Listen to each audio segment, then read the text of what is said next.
देखिए हमारे YouTube channel पर जाओ, बहुत ज़्यादा चुटकुले चाहिए, आप लोग भी लाइक शेयर सब्सक्राइब करिए। अच्छा भोजपुरी चैनल पर जा रहा है। नमस्कार दोस्तों, अपने यूट्यूब चैनल पर स्वागत करिए। माता बहनों भैया दीदी जितने लोग जितने हमारे दर्शक देख रहा है हमारे चैनल पर, आप लोग के सबको स्वागत करती है। देखिए हमारे चैनल के एक बार जाइए, चना भोजपुरी गीत स्टार के सच मार के देखिए, बहुत प्यारा प्यारा सुंदर सुंदर गीत गा रहा है। आप लोग देख ही नहीं रहा, देखिए सपोर्ट करिए। अरे थोड़ा थोड़ा हमको भी दया करिए आप लोग। हमके झूलानी ले आदा मोरा साजना वाला हरी, हमके झूलानी ले आदा मोरा साजना वाला हरी, मोरा साजना हरी हो पलम वाला हरी, हमके झूलानी ले आदा मोरा साजना वाला हरी, हमके झूलानी ले आदा मोरा साजना वाला हरी, झूलानी के देखी मोरे सासू जारी जाली, झूलानी के देख मोरे सासू जारी जाली, सासू जानी धामा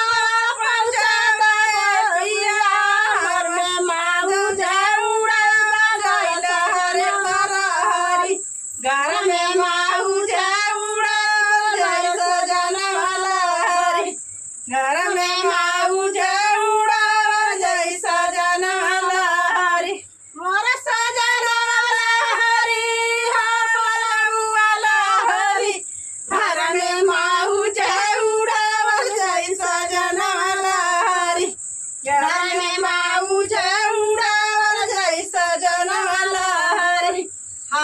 चुनारी लादा मोरा सजना वाला हरी, हमके झूलानी लादा मोरा सजना वाला हरी, मोरा सजना वाला हरी, मोरा सजना वाला हरी, हमके चुनारी लादा मोरा सजना वाला हरी, चुनारी के देखी जेठानी जारी गइली, चुनारी के देखी जेठानी जारी गइली, उनहु के अलग करबा घर माऊज उड़ावल गइल सजना वाला हरी, घर में माऊज उड़ावल गइल सजना वाला हरी, घर में माऊज उड़ावल गइल सजना वाला हरी, मोरा सजना वाला हरी, मोरा सजना वाला हरी, घर में माऊज उड़ावल गइल सजना वाला हरी, घर में माऊज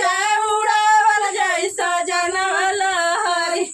हमके कांगना ले आदा मोरा सजना वाला हरी, हमके कांगना ले आदा मोरा सजना वाला हरी,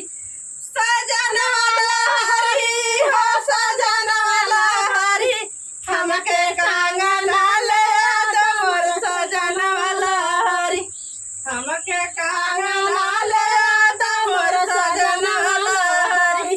कांगना के देखी के ननद जारी गइली, कांगना के देखी के ननद जारी गइली, ननद जारी गइली, ननद जारी गइली, उनहु के ससुर भेजा दले घर, माऊ जौड़ा गइल सजना वाला हरी, घर माऊ जौड़ावल जाई सजना वाला हरी, घर